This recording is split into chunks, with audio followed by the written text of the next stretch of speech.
लग्नाची first anniversary होती. कुठे सेलिब्रेट करायचा? तर मग विचार केला की कॅम्पेनला जाऊयात, लोकलचा प्रवास करून. मग काय निघालो. बेकडेवाडीवरून लोकल पकडली, थेट कामशेत.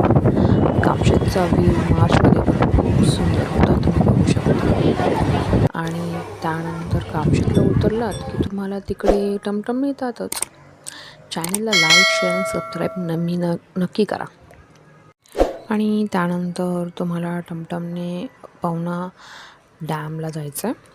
तिथे गेल्यानंतर तुम्हाला टेंट मिळतील. आम्ही टेंट घेतला होता, खूप सुंदर टेंट होता तो. आणि तिकडचा व्ह्यू पण खूप छान होता. मग आम्ही बाजूला बघितला तर इथे लेक होता, पवना लेक. विचार केला की जाऊयात आता थोडी बोटिंग करूयात.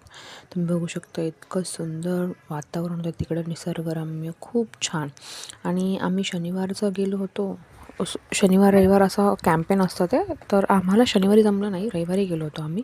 आणि सगळा क्राऊड हा शनिवारी ऑलमोस्ट जाऊन आला होता. त्यानंतर आम्ही बोटिंग केली. बोटिंगमध्ये त्यांनी आम्हाला सेफ्टी गार्ड देत होते, पण माझे मिस्टर म्हणाले नाही मला येते बोटिंग, तर आपण करूयात, मला काही गरज नाही आहे सेफ्टी गार्डची.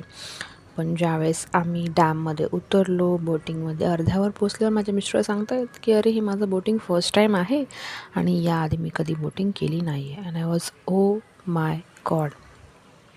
पण तरी बोललं ठीक आहे, इट्स ओके, आहे तर सोबतच, काही होणार नाही ह्याची गॅरंटी होती. मग जो काही आजूबाजूचा नजारा होता तो एन्जॉय केला. निसर्गरम्य वातावरण होतं, सध्याचा जो मुमेंट होता तो एन्जॉय केला भरपूर सारा. त्यानंतर पाणी खूप गार होतं, छान होतं. सेल्फीज काढले, व्हिडिओज काढले.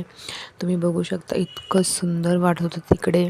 आणि वातावरण पण खूप छान होतं, इव्हनिंग होती त्यामुळे खूप अतिशय सुंदर वाटत होतं सगळं काही. आणि मनीषने फर्स्ट टाईमच केली होती बोटिंग, पण खूप छान केली होती. मला असं वाटलंच नाही की त्याचं फर्स्ट टाईम होतं. तसा रिस्पॉन्सिबल आहे पर्सन त्याच्यामुळे. त्यानंतर बोटिंग झाली.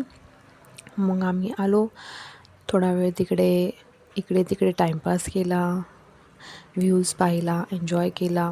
मग नंतर चेंज वगैरे केलं. आता सोबत आम्ही दोघेच असल्यामुळे बाकीचे कपल्स होते, पण एवढे काय आम्ही ओळखत नव्हतो त्यांना, तर आम्ही सोबांनी सेल्फीने फोटोशूट करायचा विचार केला. आलोच आहे तर फोटोशूटही करून घेऊयात. मग फोटोशूट्स वगैरे केले. तिकडे तुम्ही बघू शकता असे वेडेवाकडे असे दिल्स वगैरे होते, तसेही फोटो काढले आम्ही आठवणींसाठी. आणि मग एकमेकांचे असे फोटोज वगैरे क्लिक केले. मग त्यानंतर लागला होता डी जे लागला होता, तर आम्ही दोघांनी फुल ऑन डान्स केला. खूप एन्जॉय, मस्ती, खूप खूप मजा केली. खूप छान ॲनिव्हर्सरी झाली माझी.